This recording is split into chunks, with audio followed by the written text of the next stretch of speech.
देश में महज अब 2 चरणों के चुनाव बाकी है। हिमाचल में 7वें और आखिरी चरण में चुनाव है। ऐसे में हिमाचल में भी इंडिया गठबंधन सक्रियता से भाजपा पर हमला बोल रहा है।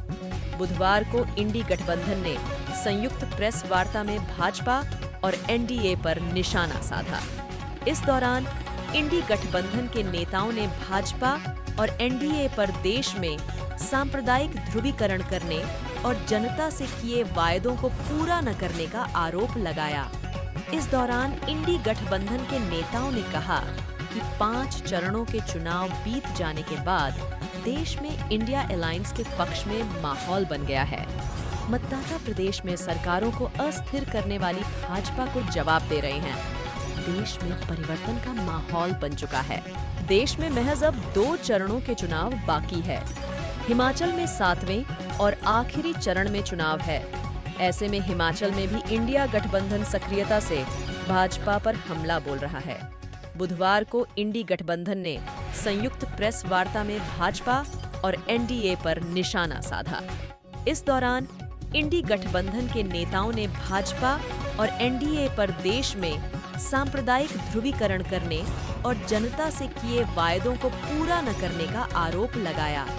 इस दौरान इंडी गठबंधन के नेताओं ने कहा कि 5 चरणों के चुनाव बीत जाने के बाद देश में इंडिया अलायंस के पक्ष में माहौल बन गया है। मतदाता प्रदेश में सरकारों को अस्थिर करने वाली भाजपा को जवाब दे रहे हैं। देश में परिवर्तन का माहौल बन चुका है। देश में महज अब 2 चरणों के चुनाव बाकी है। हिमाचल में 7वें और आखिरी चरण में चुनाव है। ऐसे में हिमाचल में भी इंडिया गठबंधन सक्रियता से भाजपा पर हमला बोल रहा है। बुधवार को इंडी गठबंधन ने संयुक्त प्रेस वार्ता में भाजपा और एनडीए पर ये एक तरह से सब्ज़बाग दिखाने की बात रही है कृषि बागवानों के साथ। आपको याद होगा चाहे 14 या 19 की बात हो, इन्होंने कहा था कि किसानों और बागवानों की आय दुगनी करेंगे, लेकिन इसके विपरीत जो मार्केट इंटरवेंशन स्कीम के माध्यम से 1500 करोड़ के आसपास का प्रावधान प्रतिवर्ष मात्र हिमाचल प्रदेश नहीं पूरे भारतवर्ष के लिए किसानों के लिए MIS के तहत होता था भिन्न भिन्न सरकारों के समय में, वो भी आपकी वर्तमान की एनडीए सरकार ने पिछली वर्ष से उसको खत्म कर दिया है। 1500 करोड़ से मात्र 1 लाख में एक टोकन बजट के रूप में रख दिया है। एक बहुत बड़ा कुठाराघात किसानों और बागवानों के साथ है। जहां मैं अपनी सरकार की बात कर रहा था, फफूंदनाशक, कीटनाशक यानी इंसेक्टिसाइड, फंगिसाइड जो कांग्रेस सरकार के कार्यकाल के दौरान आपको अनुदान पे जो सब्सिडी पे हमारे लघु और सीमांत किसान को दवाइयाँ मिला करती थी, वो जयराम सरकार के कार्यकाल के दौरान उसको रोका गया था। उसको हमने पुनः प्रारंभ किया है। वजन के आधार पे हमारे सेब का, हमारे उत्पाद की बिक्री हो, ये भी ऐतिहासिक फैसला हमारी सरकार, कांग्रेस सरकार ने लिया है। यूनिवर्सल कार्टन, ये भी लंबे समय से किसानों की मांग रही थी।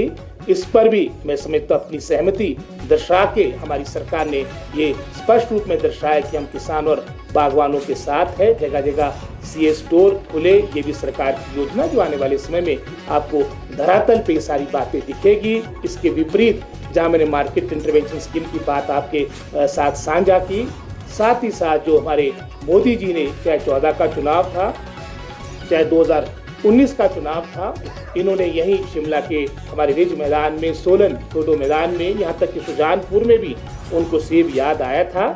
उन्होंने इस बात को लेकर पब्लिक प्लेटफॉर्म से आप जितने भी मैं समझता उस वक्त के उस दिन के अखबार है आप पढ़ेंगे, स्पष्ट रूप में कहा था कि इंपोर्ट ड्यूटी को हम 3 गुना करेंगे, एप्पल को स्पेशल कैटेगरी में लेंगे। लेकिन इसके विपरीत जब जनता जनार्दन ने हिमाचल प्रदेश की कई लाखों से इनके प्रत्याशी को जिताया और पिछले चुनाव में 2019 में तो मैं समझता हूँ सबसे बड़ा रिकॉर्ड हमारे प्रदेश में बना था, लेकिन कार्य उसके विपरीत हुआ।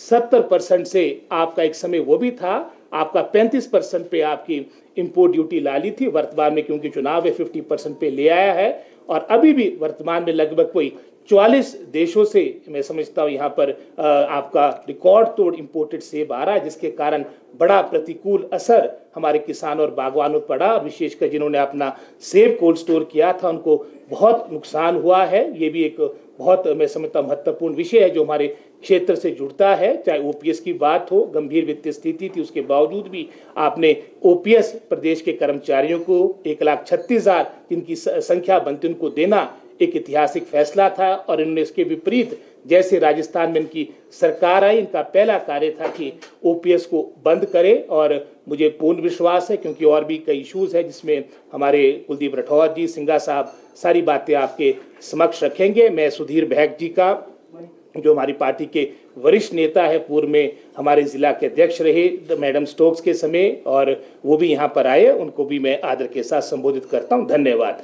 अब राठौर चुनाव नहीं हो रहे, महंगाई का मुद्दा कहीं नहीं, बेरोजगारी का मुद्दा कहीं नहीं, करप्शन चरम सीमा पे। आज जो बड़े बड़े उद्योगपति हैं देश में, 4 या 5, पूरा धन का संचय उनके हाथों में हो रहा है। और ये सरकार मूक दर्शक बन के बैठी है। और एक बहुत बड़ा घोटाला मैंने प्रेस कॉन्फ्रेंस में आपसे जिक्र किया था पूरे तर्कों के साथ, जो इलेक्टोरल बॉन्ड का है, वो सामने आया है।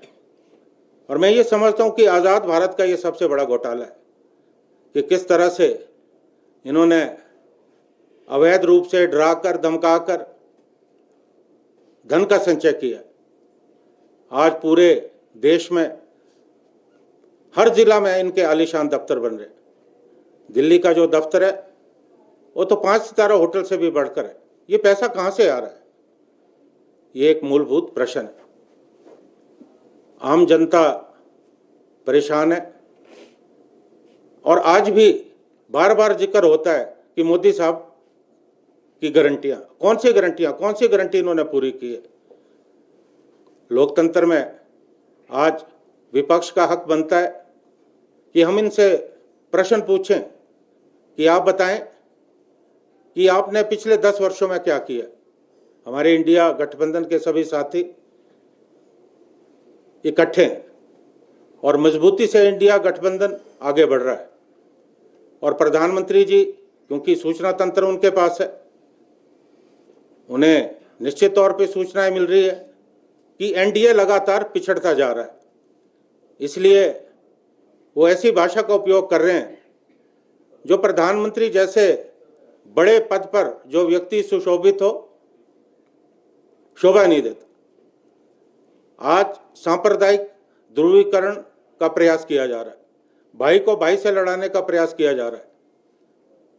राम मंदिर को लेकर किस तरह की भावनाएं वो व्यक्त कर रहे हैं, हमें हैरानी है।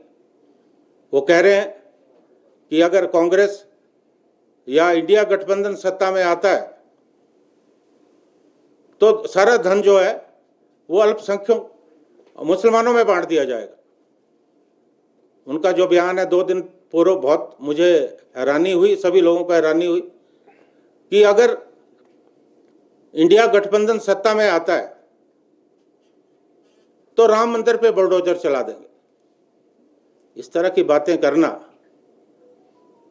इस बात को इंगित करता है कि प्रधानमंत्री और गृह मंत्री बौखलाए कि ये सिर्फ नारा एक देश एक चुनाव नहीं है। नारा अब ये बन गया है मोदी साहब का, एक देश एक नेता। ये सिर्फ विपक्ष के नेता की बात नहीं मैं कह रहा हूं कि उन्होंने उन पर आक्रमण किया है, चाहे वो केजरीवाल साहब पर किया है या आपके ये सुरेन साहब पर किया है ना, जो झारखंड के ये मुख्यमंत्री थे।